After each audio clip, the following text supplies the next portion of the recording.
이 시간 우리에게 주시는 하나님 말씀은 누가복음 23장 39절에서 43절까지의 말씀입니다. 누가복음 23장 39절에서 43절까지의 말씀, 저와 여러분들 한 절씩 교독하시고 마지막은 합독하도록 하겠습니다. 달린 행악자 중 하나는 비방하여 이르되 내가 그리스도가 아니냐 너와 우리를 구원하라 하되, 하나는 그 사람을 꾸짖어 이르되 내가 동일한 정죄를 받고서도 하나님을 두려워하지 아니하느냐. 우리는 우리가 행한 일에 상당한 보응을 받는 것이니 이에 당연하거니와 이 사람이 행한 것은 옳지 않은 것이 없느니라 하고, 이르되 예수여 당신의 나라에 임하실 때에 나를 기억하소서 하니. 함께 읽겠습니다. 예수께서 이르시되 내가 진실로 내게 이르노니 오늘 내가 나와 함께 낙원에 있으리라 하시니라. 아멘. 잠시 기도드리겠습니다. 사랑의 하나님, 하나님 말씀을 함께 나누고자 합니다. 이 말씀이 전하는 자나 받는 자나 귀한 하나님의 말씀을 가감없이 은혜로 받을 수 있도록 우리의 마음을 활짝 열어주시고 우리의 마음에 들어오셔서 성령께서 충만하게 이 시간 은혜를 더하여 주시옵소서. 감사하고 이 모든 말씀 우리를 사랑하시는 거룩하신 예수 그리스도 이름으로 기도드립니다. 아멘. 할렐루야. 우리 옆에 분들과 인사합시다. 참 잘 오셨습니다. 한 번 더 인사합시다. 축복은 당신으로부터 옵니다. 믿으십니까? 네. 여름이 온 것은 기정사실인 것 같고요. 여름 중에서도 굉장히 무더운 습한 대구의 여름을 오랜만에 맛보는 것 같습니다. 거기다가 이제 코로나도 갑자기 이렇게 다시 활발하게 좀 생기는 상황 가운데 있는데, 여러분들 개인 위생과 또 안전에 좀 만번을 기해 주시고, 특별히 여러분 믿음 생활 하는데 또 삶의 자리 가운데 살아가는데 어려움이 없도록 우리가 만반을 채비를 갖출 수 있으면 좋겠습니다. 여러분 시원하신가요? 여기 들어와서 이렇게 예배 드리는데 불편함이 없으신가요? 네. 2층에도 괜찮으시죠? 네. 참 은혜인 것 같습니다. 제가 은혜 아래에 있는 이 찬양을 평소에도 굉장히 좋아하는데 문득 뒤에 앉아서 이렇게 찬양을 함께 나누면서 우리는 참 값없는 은혜를 매일매일 받고 있구나. 여러분들 은혜가 무엇이라고 생각합니까? 너무 어렵게 생각하시지는 않아도 될 것 같고요. 이 자리에 오늘 우리가 이렇게 시원하게 예배 드릴 수 있는 것이 여러분 은혜입니다. 조금 더 은혜의 의미를 우리가 들어가 보면 은혜는 하나님의 용서와 사랑을 품고 있습니다. 그래서 우리가 은혜를 받았다, 그 은혜로 변화됐다라는 것은 어떤 세상이 주는 선물과 어떤 그런 물질적인 것이 아니라 하나님이 우리를 용서해 주셨다. 믿으십니까? 하나님이 사랑할 수 없는 우리를 사랑해 주셨다. 그것을 우리가 표현할 수 있는 가장 좋은 단어로 두 글자로 표현한다면 바로 은혜 아래 있다, 은혜 받은 자다라는 표현으로 할 수 있는 것 같습니다. 그 은혜 가운데, 그 특별한 하나님의 은혜 가운데 또한 가장 우리에게 주신 큰 선물이 무엇이냐면요, 바로 만남의 축복입니다. 지금 오늘까지 세 차례에 걸쳐서 예수님을 만난 사람들, 여러분들 너무 잘 기억나시겠지만 어떤 사람들이 있었죠? 여러 어려운 질병 가운데, 그리고 세상에서 손가락 받는 삶 가운데 놓여져 있던 10 중에 하나, 사마리아인, 그리고 가늠한 여인, 그리고 오늘 나눌 이 두 사람에 대한 말씀을 볼 때 우리가 누군가를 만난다는 것, 그것은 참으로 세상이 얘기하는 우연이나 지나가듯이 일어날 수 있는 일이 사실 아니다라는 겁니다. 그렇습니다. 우리는 주님의 은혜 아래 있다라고 믿습니다. 다른 말로 하면 그리스도인으로서 그리스도 안에서 살아가고 있는 자들입니다.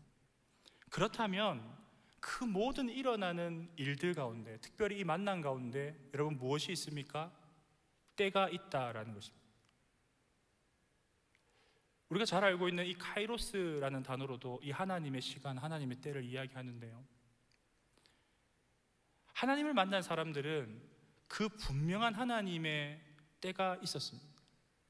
우리가 하나님을 경험한 혹은 예수님을 만난 사람들을 보면서 어떤 생각을 하고 있었습니까? 우연히 그가 그 자리에 있다 보니, 혹은 어려운 삶 가운데 예수님이 그저 거기에 지나갈 때에 그냥 우연적으로 잘 맞아서 성경이 이렇게 뭔가 기적 같은 일이 기록되었다라고 우리가 묵상하였는가요? 아니죠. 사실 우리의 노력이나 어떠한 열심보다 우리가 확실하게 믿고 오늘날 또 기억해야 하는 것은 이 하나님의 때는 하나님의 방법으로 하나님께서 직접 만들어 가신다는 겁니다. 그렇기 때문에 우리가 삶에서 두려워하지 않을, 그리스도인들이 어떤 환경과 어려움 가운데서도 흔들리지 않을 근거가 바로 여기에 있는 것입니다. 왜냐하면 우리가 할 수 있는 일이 없기 때문에. 오늘 본문에 살펴볼 두 사람, 누가복음은 두 행악자라고 얘기하고요, 다른 복음서에는 두 강도라고 표현을 합니다. 여러 예수님을 만난 공생애의 사람들이 있지만 이 사람들이 특별한 이유는 여러분 무엇입니까? 마지막에서 죽을 뻔한 혹은 죽은 사람을 살리신, 아니면 이 저주받은 이제 끝나는 사람을 살리신, 거기서 이제 끝까지 간, 이제는 어떤 방법을 써서라도 결국은 죽음을 우리는 알고 있습니다. 맞이할 수밖에 없는 두 사람이 지금 예수님과 만나고 있다는 것, 이 사건이 사실 오늘 우리에게 들려줄 메시지가, 교훈이 있다라는 것입니다.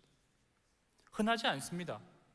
예수님은 능력이 있으신 분이시고 그리스도시고 구원자이시지 않습니까? 그런데 이 얘기의 결론만 떼놓고 봤을 때 두 강도가 어떻게 목숨을 부지했습니까? 아니면 그가 가지고 있는 그 죄명이 없어졌습니까? 그렇지 않았습니다. 우린 결론은 너무나 잘 알고 있습니다. 예수님이 십자가에 죽으셨듯이 두 강도는 어떠한 말과 행동과는 상관없이 결국 죽게 되었다는 것입니다. 이 두 행악자가 어떻게 여러분 죽었는지 혹시 아십니까? 당시에 요한복음 우리 19장의 말씀을 보면요, 오전 9시 정도의 시간에 십자가에 달립니다. 달리는데 19장 32절을 보면 6시간 후에 다리가 꺾여져서 이 두 강도가 사망에 이르게 됩니다. 이런 자세한 부분을 우리가 잘 보지 못하는 부분이죠. 그런데 참 이 내용을 좀 더 보면 안타까운 것이, 사실 그들이 조금 더 숨을 쉬고 살 수 있는데 죽을 수밖에 없었던 이유가 있었다는 것이에요. 그것은 다가오는 안식일에 유대인들이 시체를 십자가에 달아놓을 수 없다라고 빌라도에게 청을 하여서, 그래서 가장 빨리 십자가에 매달려 있는 사람이 죽일 수 있는, 그 사람이 죽을 수 있는 방법이 무엇이냐면 다리를 꺾어서 숨을 못 쉬게 만드는 거죠. 매달려 있는 상태에서 다리를 꺾어버리면 단 몇 분 만에, 몇십 초 만에 숨을 거둔다라고 합니다. 또한 그들이 어떠한 죄명으로 거기에 달려 있는지는 모르지만 여하튼 아주 흉악하거나, 아니면은 당시에 로마에 대항하던 어떤 정치적인 아주 용서할 수 없는 일을 한 행악자였다라고 누가는 또한 기록하고 있죠. 그래서 사실 우리가 어찌 보면 마땅히 죽어야 하는, 죽을 수밖에 없는 존재로서 우리가 이 누가복음 23장을 대할 때마다 예수님을 묵상할 때 달려있는 강도들을 조금은 당연하게 생각하는 경우가 있을 수 있다라는 것인데요, 그런데 이 두 강도를 우리가 자세하게 살펴볼 필요가 있습니다. 왜냐하면 이 두 행악자가, 정확히 얘기하면 두 행악자 중에 한 사람이 예수님으로부터 제가 앞에 설명한 은혜를 입었기 때문입니다. 은혜가 두 가지가 포함되어 있다 했는데 뭐였죠? 용서와 사랑을 받았다라는 것입니다. 또 하나 더 재미있는 것은 이 두 행악자는 여러분 뭘 잘못했는지 정확하게 모르지만 죄명이 분명했고 판결을 거쳐서 스스로도 고백하는 그 죄명 때문에 다시 십자가에 달려 있는 것인데요. 여러분들 이 사이에, 이 중간에 있는 예수님의 죄명이 여러분 뭔지 아십니까?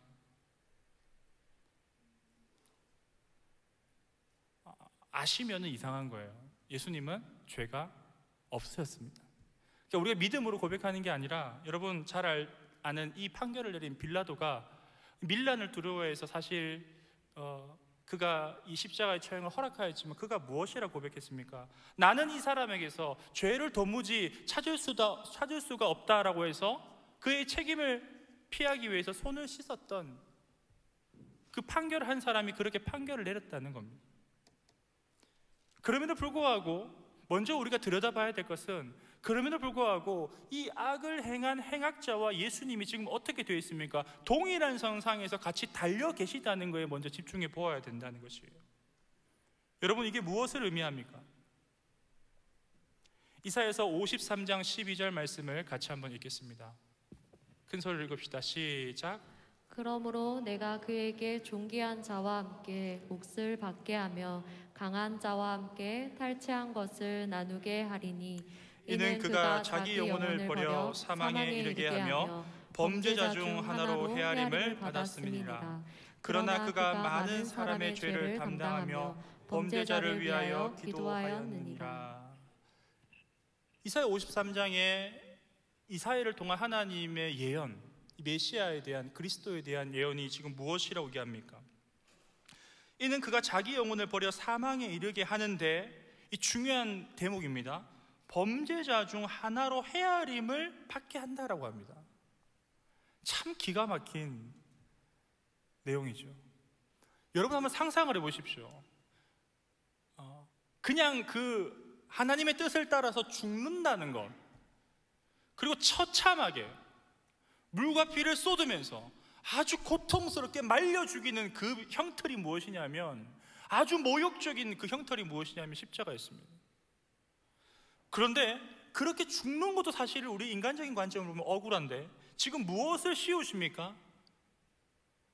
범죄자라고. 아무 흠도 없고 죄를 찾아볼 수 없는 그분에게 범죄자를 씌우시면서까지 십자가를 씌우셨는데, 그가 우리와 함께 십자가의 중간에 서 계셨다라는 것입니다. 강도를 우리라고 해서 기분이 혹시 나쁘십니까? 저는 오늘 계속 그런 포인트를 얘기할 것입니다. 이 불의한 행악자들이 저와 여러분들이라는 것을 여러분 믿으시기 바랍니다. 십자가 위에 있는 것은 용서와 사랑과 그 은혜 위에 있는 것이기도 하지만, 감당할 수 없는 모욕과 감당할 수 없는 고통을 가지셨던 그 예수님과 함께 서 있는 것임을 여러분 그 또한 받아들이시기 바랍니다. 우리는 사실 그것을 잊고 살아갈 때가 많은데, 이 행악자, 이 죄 많다라는 자들이 결코 우리와 다르지 않다라는 것입니다. 십자가에 달리신 예수님을 십자가로 향하게 한 그를 수많은 사람들이 환호하였지만, 돌아서서 그가 범법자라고, 정확한 이유를 댈 수는 없지만 그가 죽어야만이 우리가 살 수 있다고 얘기했던 자들이 사실 동일한 자였다는 게 더 충격스러워요. 이걸 영화로 이 부분만 떼서 만든다면 얼마나 공포스럽겠습니까? 좋았던 이웃이 갑자기 등을 돌려서 원수가 되는, 더 충격적인 것은 그 원수를 위해 끝까지 죽을 수 있는, 사실 세상이 영화로 만들 수 없는 내용이기도 하죠. 그런 사랑을, 그런 용서와 사랑을 우리 가운데 행하셨던 분이 바로 예수님이셨다라는 것을 우리는 반드시 기억해야 할 것입니다. 본문으로 조금 더 이제 들어갈 것입니다. 본문의 십자가에 달려있는, 예수님 양쪽에 달려있는 우리는 행악자들의 마음을 살펴보아야 합니다. 왜냐하면 각각 다른 진술들을 하고 있기 때문인데요. 먼저 본문 39절에 그중 한 사람의 고백을 같이 한번 읽어봅시다. 39절 말씀 같이 읽겠습니다. 시작. 달린 행악자 중 하나는 비방하여 이르되 내가 그리스도가 아니냐 너와 우리를 구원하라 하되. 오늘 설교를 조금 더 잘 기억하기 위해서 각 행악자가 한 이 말, 이 대화 중에 여러분 단어를 제가 딱 지목해 드릴 텐데 이 단어를 기억하시면 됩니다. 어떤 단어가 눈에 들어오는가요? 지금 이 한 행악자, 특별히 마음이 풀어지지 않고 예수님을 향해서 분노하는 이 행악자가 어떤 단어를 씁니까? 비방하고 있다는 것입니다. 먼저 한쪽에 있던 죄인이 예수님을 비방합니다. 이것은 흡사 누가복음 23장의 이 35절에 37절에 먼저 등장했던 많은 사람들이 저자를 징계해야 한다고, 저자를 죽여야 한다고, 많은 군병들이 그렇게 희롱하고 심지어 유대인의 왕이라는 그런 조롱 섞인 패차를 머리 위에 달 만큼 그들이 했던 말과 동일한 비방을 하고 있는 것입니다. 그런데 이 말에 정확한 의도를 우리가 살펴보면요, 지금 그가 당신이 네가 그리스도가 아니냐라는 질문이 여러분 그것을 인정하는 의미가 사실 아닙니다. 무엇입니까? 반어법이죠. 반대로 너의 모습을 보면 도무지 절대 네가 지금 나를 구원할 만한 혹은 우리를 구원할 만한 대상이 되지 못한다라고 지금 사실 반어적으로 이야기를 하고 있는 것입니다. 조롱하는 것입니다. 만일 정녕 내가 그리스도라면, 구원자라면 나뿐만 아니라 너와 우리를 구원할 수 있어야 되지 않겠어? 라는 조롱인 것이죠. 동시에 두 사람이 그 명패를 보고 있었을 것입니다. 뭐라고 적혀있다 했습니까? 유대인의 왕. 예수님을 알아볼 수 있는, 예수님의 소문을 조금이라도 들었다면 그 명패를 보면 그가 누구인지 짐작이 갔을 것입니다. 하지만 이 행악자에게는 무엇으로 그것이 보였습니까? 우습고 미련하며 어리석은 주장같이 보였습니다. 절박한 죽음을 앞둔 상황이었지만 내가 욕을 할지언정, 내가 죽을지언정 당신을 구세주로 받아들일 수가 없다라는 것이에요. 우리는 믿음 안에 있기 때문에, 그리스도 안에 있기 때문에 이것이 잘 이해가 되지 않지만 여러분, 이러한 시선과 생각은 사실 오늘날에 살아가는 많은 사람들이 교회와 그리스도, 예수님을 바라보는 시각일 수도 있습니다. 그 이유는 고린도전서 1장 18절 말씀에 이와 같이 나와 있는데요, 같이 한번 읽어보겠습니다. 시작. 십자가의 도가 멸망하는 자들에게는 미련한 것이요 구원을 받는 우리에게는 하나님의 능력이라. 아멘. 아멘. 그 십자가가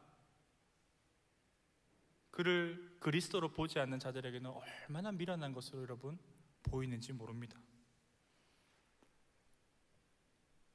대부분 사람들이 착각하는 것은 열심히 재밌게 살다가, 청년회 때 그런 질문들을 많이 합니다. 재밌게 살다가 여러분 마지막에 예수님 믿습니다 하고 천국 가면은 예수님 또 우리도 윈하는 거 아닌가요? 라는 질문을 하는데요, 여러분 어떻습니까?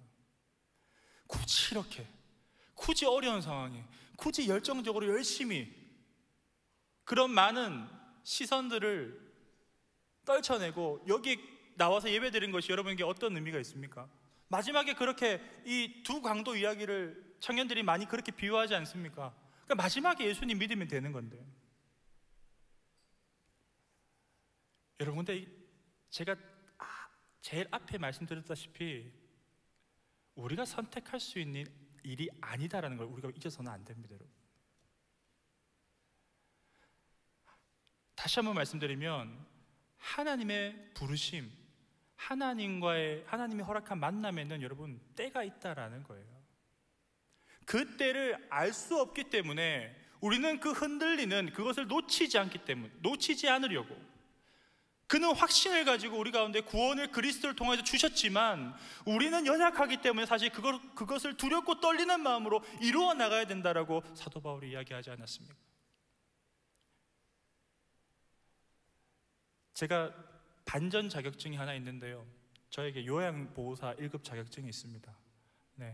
목회하신 아버님께서 어르신들을 돌보는 사역들을 하실 때 제가 한 4년 정도 어르신들을 케어하고 밤에는 당직을 서고 이렇게 임종까지 제가 한 5분 정도 어르신들을 임종을 시켜드린 적이 있는데요. 제가 팩트를 말씀드릴게요, 여러분. 수많은 마지막을 맞이하는 사람들이, 심지어 교회에서 운영하는 그런 시설이라면 당연히 복음을 마지막에 전하겠죠, 어르신들한테. 여러분, 그 중에 간단하게 나는 이제 예수님 안에 있습니다, 하나님의 언약과 하나님이 나를 부르심과 자녀 삼아주심을 믿고 그 예수 그리스도를 통하여서 나는 천국에 갈 수 있습니다라고 고백하는 분이 몇 분 정도 될 거라고 생각하십니까? 돈이 드는 일이 아닙니다. 힘이 들어간 일이 아닙니다. 마지막에 그렇게 고백하면 된다라고 우리 젊은 날에 그렇게 상상해 보지 않습니까? 그런데 50%가 되지 않습니다. 왠지 아세요, 여러분? 첫 번째로는 예수님을 인정하지 않습니다. 그 강도의 시선과 동일한 것입니다. 여보시오, 유대인의 왕이라면, 당신이 우리가 그토록 기다렸던 그리스도라면 내려와 보라는 것입니다. 나를 구원해 보라는 것입니다. 그런데 지금 꼴이 어떻냐는 것입니다. 당신도 나와 같이 매달려 있는 한 좋은 교훈을 주고 좋은 일을 하고 선한 일을 행하는 한 존재, 인간에 불과하지 않냐라는 것. 그 강도의 시선이 사실 복음을 받아들이지 않는 인생에게는 그 십자가의 도가 미련하게 보이고 그것을 받아들이지 못한다는 것. 이거 굉장한 무서운 메시지로 여러분 받아들이실 수 있기를 바랍니다. 절대 우리가 공기를 이렇게 편하게 쉰다고 해서 이게 영원할 것이라고 생각하지 않는 것처럼, 하나님을 믿는 것은 잘 생각해 보면 여러분, 우리의 열심과 어떤 우리의 노력과 우리가 어떤 대단한 사람이기 때문에 이 대단한 하나님을, 그의 아들을 믿어진 것이 아니라는 것입니다. 끝까지 예수님을 거절한 이들에게는 십자가가 미련한 것이고 그 도를 하찮게 여기겠지만, 일찍이 이 자리에서부터 여러분들 하나님의 말씀이 여러분 삶 가운데 등이 되고 여러분 삶 가운데 진리가 된다면 그 확신한 것들을 붙들 수 있는 젊은 날을 보낼 수 있기를 축복합니다. 다른 것에서 답이 나오지 않습니다. 다른 것에서 승부가 오지 않습니다. 여러분 처해 있는 취업, 학교에 대한 고민들, 재수, 혹은 금전적인 문제들, 어떤 적절한 상황에 적절한 누군가를 만나서 적절한 도움을 받아서 또 적절하게 내가 노력해서 잘 살아갈 수 있는 시대가 아니라는 것은 믿지 않은 사람들도 이미 뉴스에 얘기하지 않습니까? 금리가 너무 올라서 미래를 예측해서 집을 샀던 그런 청년들이 심지어 그 몇백만 원이 되는 이자를 내지 못해서 지금 걱정이라고 합니다. 여러분, 이 중에는 그런 청년들이 없기를 축복합니다. 예측하지 마십시오. 대한민국 2030, 10년 뒤, 저는 믿지 않습니다. 노주영 목사의 내일 당장 하루도 내가 예측할 수 없는데, 도둑과 같이 그가 오신다라고, 내가 너에게 찾아갈 것이라고, 창고에 아무리 쌓아두어도 그것이 너에게 큰 의미가 없을 것이라고 이야기하는 이 말씀은 변하지 않는다는 거, 여러분들 믿을 수 있기를 간절히 축복합니다. 하나님께서는 그러한 마음으로 우리를 오늘 또 바라보시고 인도해 가십니다. 지체하지 아니하고 지금 여러분들 다시 한 번 더 믿고 확신하는 그분을, 그 말씀을 붙들고 기도하며 또 그렇게 우리가 하루하루 살아갈 수 있기를 또한 축복합니다. 또 한 사람이 있죠. 그렇게 무엇했던, 비방했던 한 사람의 반대편에 이 사람은 한 단어의 키워드로는 이것을 이야기할 수 있는데요, 40절에서 42절 말씀을 같이 한번 또 크게 읽겠습니다. 40절 42절입니다. 시작.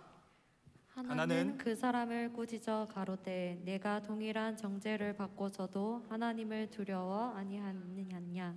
우리는 우리가 행한 일에 상당한 보응을 받는 것이니 이에 당연하거니와 이 사람이 행한 것은 옳지 않은 것이 없느니라 하고, 이르되 예수여 당신의 나라에 임하실 때에 나를 기억하소서 하니 간청하고 있습니다.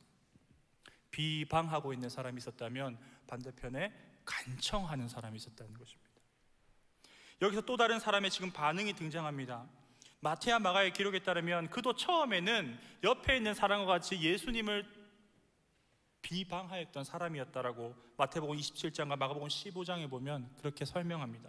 그런데 어떤 이유인지 모르겠는데 지금 누가가 무엇을 기록하고 있습니까? 그 사람이 변화되는 과정을 보여주고 있다는 거예요.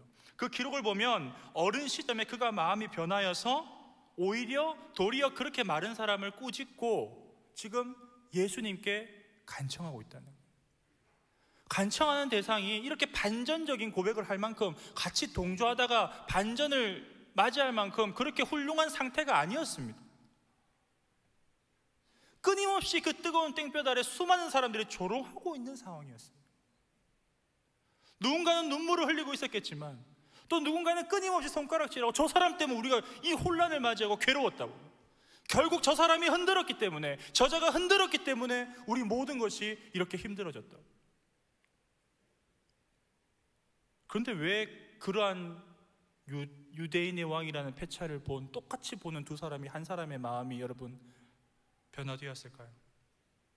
십자가에 달려 죽어가고 있는 자칭 유대인의 왕 예수를 보며 대다수가 비웃고 있었지만 그 예수가 여러분 놀라운 것은 진짜 놀리려고 조롱하려고 붙인 그것을 보면서 이 사람 무엇을 받았습니까? 어떤 변화가 있었습니까? 진짜 자신의 왕이라는 그 믿음의 선물을 받았다라는 것이, 그 믿음을 남들은 조롱하기 위해서 붙였던 유대인의 왕이라고, 그리스도라고, 혹은 여러분들에게 그리스도인이라고 부르는 것이 어떤 누군가에게는 피하고 싶고 덮고 싶고 그냥 내가 감추고 싶고 식당에서 기도하는 것조차도, 내가 복음을 전하는 것조차도, 여러분 마지막으로 복음을 전했던 순간이 언제입니까? 마지막으로 예수라는 이름을 믿지 않는 사람이 꺼내본 적이 언제입니까? 그러한 우리의 연약하고 부족한 믿음과 신념에 지금 한 줄기 빛과 같이 그 조롱하려고 써놔왔던 그 패찰이 그 마음에 들어와서 그가 뭘 하고 있습니까? 그것을 믿음으로 받아들이고 그가 나의 그리스도임을 받아들이고 간청하는 자세로 변화되고 있다는 것입니다. 먼저 그는 하나님 앞에서 자신이 죄인이라는 사실을 분명히 이제는 밝히게 됩니다. 40절에 보면 내가 동일한 정죄를 받고서도 하나님을 두려워하지 아니하느냐. 41절에 보면 우리는 우리가 행한 일에 상당한 보응을 받은 것이니 이에 당연한 거다. 죄를 인정하는 것이에요. 너와 나는 이렇게 할 만한 합당한 이유가 있잖아. 저분은 아니라는 겁니다.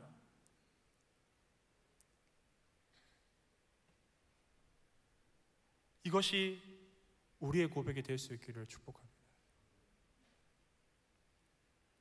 여러분 무엇을 보고 누구를 믿고 어떠한 모습으로 살아가기 원하십니까? 무엇라 불러도 좋습니다. 우리를 무엇라 세상이 예전에는 그리스도인이라고 불렀지만 사실 오늘 저와 여러분들 봤을 때 세상에 나가면 그리스도인이라 불리는 사람들 잘 없을 것 같아요. 왜냐하면 우리가 그리스도인이라는 걸 티를 내지 않기 때문에. 좋습니다. 하지만 이 유대인의 왕이라는 것이 우리에게 다시금 다가올 수 있다면, 내 삶이 왕이 내가 아니라면 여러분 어떻게 하실 것입니까? 그때는 그 패찰이 다르게 보이는 거예요. 그때 우리를 또 다른 말로 부를 수 있는 그런 시간이 속히 왔으면 좋겠습니다.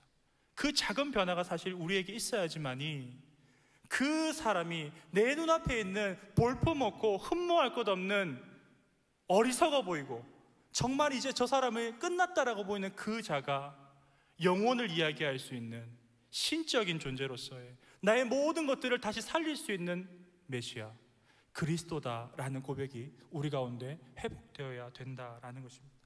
그때 세상은 우리를 다시금 그렇게 이야기할 것입니다. 예수 믿는 사람. 예수를 믿는다는 것은 여러분 예수를 따르는 것이고, 예수를 따르는 것은 예수님의 음성을 듣는 것이고, 예수님의 음성을 들을 수 있다는 것은 예수님 안에 있다라는 것입니다. 바라는 것은 청년의 때에 여러분들이 예수 안에서 예수의 음성을 듣고 예수님이 여러분 삶의 왕이라는 것을 인정하고 살아갈 수 있는 그리스도인이라고, 예수님의 사람이라고 불릴 수 있기를 축복합니다. 그래서 그 고백을, 그러한 권면을 하는 지금 한 강도는 두 번째 변화의 모습을 보여주는데요. 둘째, 이 사람은 이제 그들의 죄가 당연하다라는 고백과 동시에 예수님의 죄 없음을 지금 보고 있습니다. 41절에 이렇게 말씀합니다. 이 사람이 행한 것은 옳지 않은 것이 없느니라. 정말 많이 나간 겁니다. 단순히 이 죄명이나 이 상태에 대한 어떤 평가를 하는 것이 아니라 이제 아예 전적으로 모든 걸 맡겨질 때에 내가 그분 안에 들어가고 그가 내 안에 들어올 때 우리는 이 고백을 할 수 있습니다. 예수님, 당신은 하나도 잘못한 것이 없습니다. 그 잘못이 나의 잘못입니다. 원망하고 불평하기가 바쁩니다.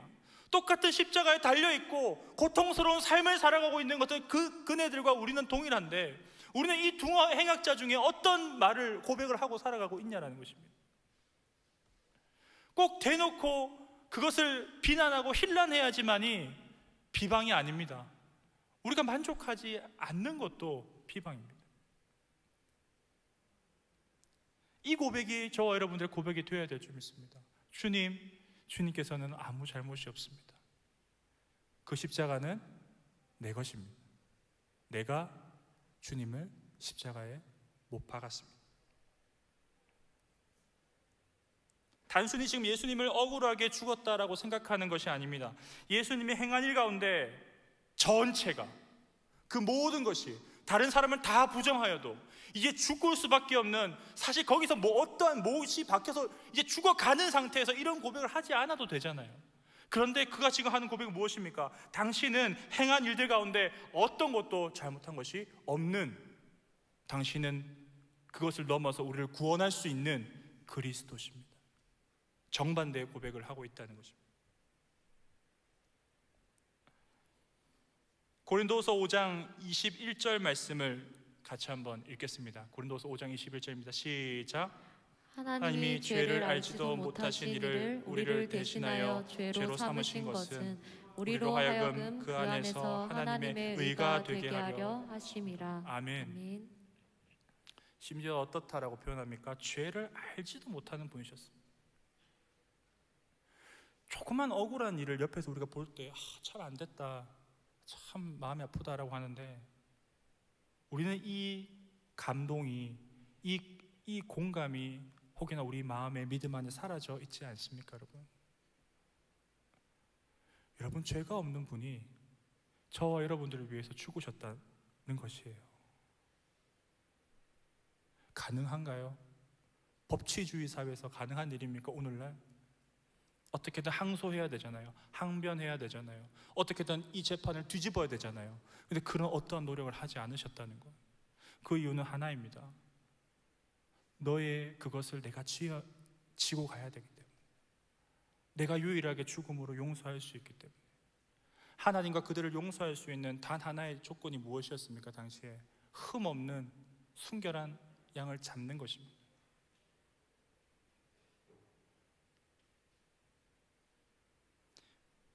세상은 미련해 보이지만, 그 미련해 보이지만 완벽한 구원의 방법을 하나님께서 저와 여러분들을 위해 택하셨다는 것을 이 강도의 고백을 통해 깨달을 수 있기를 간절히 축복합니다.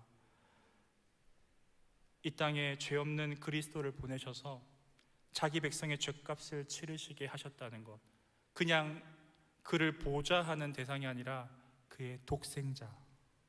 매번 이러한 예를 할 때마다 이야기하지만 자기 아들을 내어줄 부모가 어디 있겠습니까?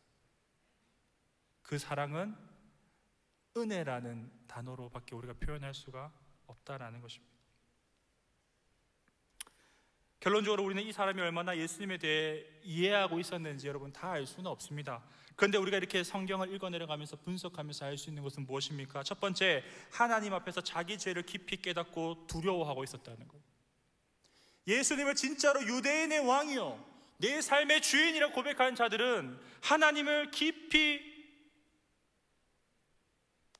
깨닫고 또 그 안에 자신이 얼마나 죄인인지를 더 깊이 깨닫는 그 두려워하는 마음이 있다라는 것이에요. 두 번째로 그 죄를 해결하기 위해서 죄를 알지도 못하신 이 예수님께서 지금 고통받고 계시다는 것을 뼈에 새기고 자기 삶에 새기면서 살아가는 자들이라는 겁니다. 그리고 마지막으로 끝으로 세 번째로 그가 구세주라는 것을 알고 있었습니다. 마지막 본문 42절 말씀을 큰 소리로 한번 읽겠습니다. 42절입니다.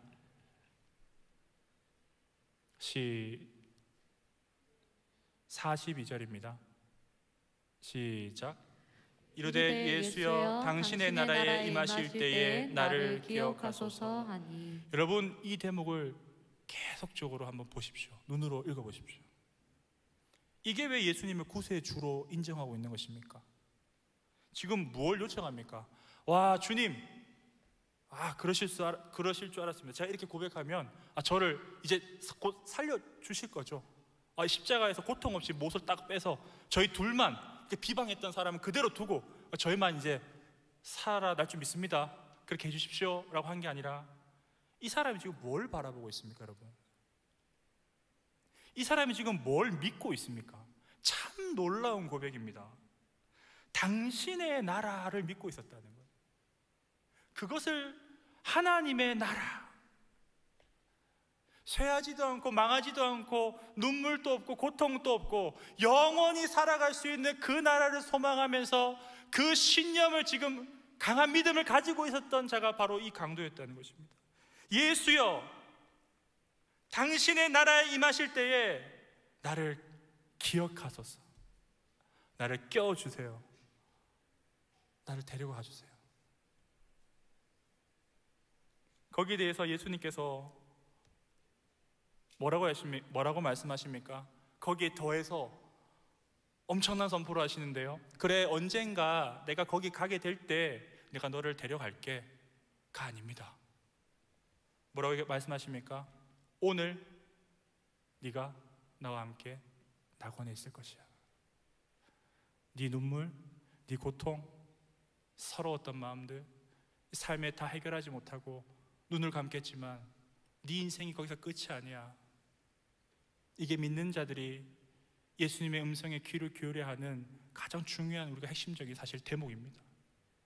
이 땅은 미안하지만, 젊은 청년들에게 미안하지만 고통의 연속입니다. 문제투성입니다. 하나를 해결하면 두 번째 문제가 나오고요, 취업을 하면 결혼이 문제고요, 결혼을 하면 아이를 키우는 게 문제고요, 아이를 키우다 보면 그 아이가 나가서 어떻게 힘들지 않을까 그 걱정하는 게 또 문제고요. 눈 감을 때까지 우리 믿음의 선배들 역시 그렇게 고민들을 하시더라고요. 중요한 것은 무엇이냐면 우리가 새겨야 할 부분은 오늘이라는 표현입니다.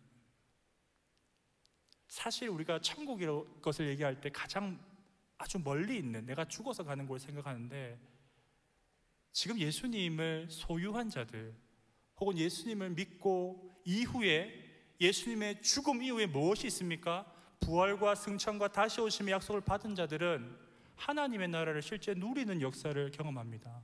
더 정확하게 얘기하면 예수 그리스도께서 이 땅에 보내심을 받고 이 땅에 오심으로 그의 킹덤, 그의 왕국, 그의 나라가 이 땅 가운데 이루어졌다라는 것이에요. 그 나라를 살아가는 자들은 그 어떤 것도 두려워할 필요가 사실 없습니다. 이 세상의 일이 조금 더 내 뜻대로 되지 않고 망가지는 것 같고, 뭔가 이게 이대로 가면은 내가 그리스도인 혹은 세상에 살아가는 사람들로서 좀 적정하게 물을 타지 않으면 잘 살 수 있을까 고민될 때도 있지만, 여러분,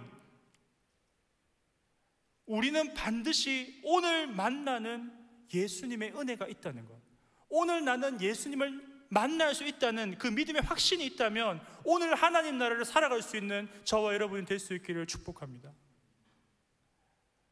무언가를 계속 쌓아가서 나중에 홈런을 치는 인생이 아닙니다. 많은 종교들이 그것을 얘기합니다. 업보라고 하죠. 어떻게 살았는가에 대해서 나중에 평가받는다고 합니다. 아닙니다. 주님께서는 오늘 저와 여러분들을 바라보고 평가하신다는 것, 자잘못을 따진다는 게 아니라 내 자녀가, 내 백성이 나의 것이 내 안에 머물러서 준비된 그 일들 가운데, 시간 가운데, 하나님의 때 가운데 인도함을 받고 있는지, 하나님은 그 나라를, 그 약속을 오늘 또 우리에게 맛보아 알게 하신다라는 것입니다. 말씀을 마치면서 사실 오늘이 예수님을 만난 사람들의 마지막 3부작 마지막이었습니다.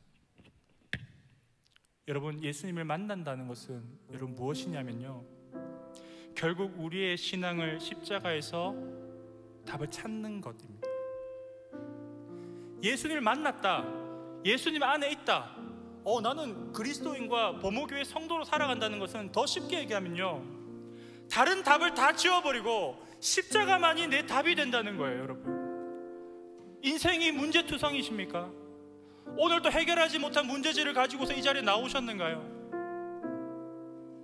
아니면 다가올 문제를 예측하지 못하고 오늘 내가 평안하다 생각하고 이 자리에 와 계십니까? 어떠한 자들인지 나에게 나오라 말씀하시고, 그 십자가에서 마지막에, 인생의 마지막 종점에 답을 찾았던 한 행악자와 같이 우리도 오늘 우리에게 주어진 하나님의 나라를 함께 믿음으로 살아갈 수 있기를, 예수님을 만난 사람, 예수님 안에 있는 사람으로서의 그 자부심, 그 마음을 잃지 않고 묵묵히 그 영원한 나라까지 나아갈 수 있기를 주님의 이름으로 축원합니다. 우리 내가 예수를 못 박았습니다 함께 찬양하면서 기도하며 나가겠습니다.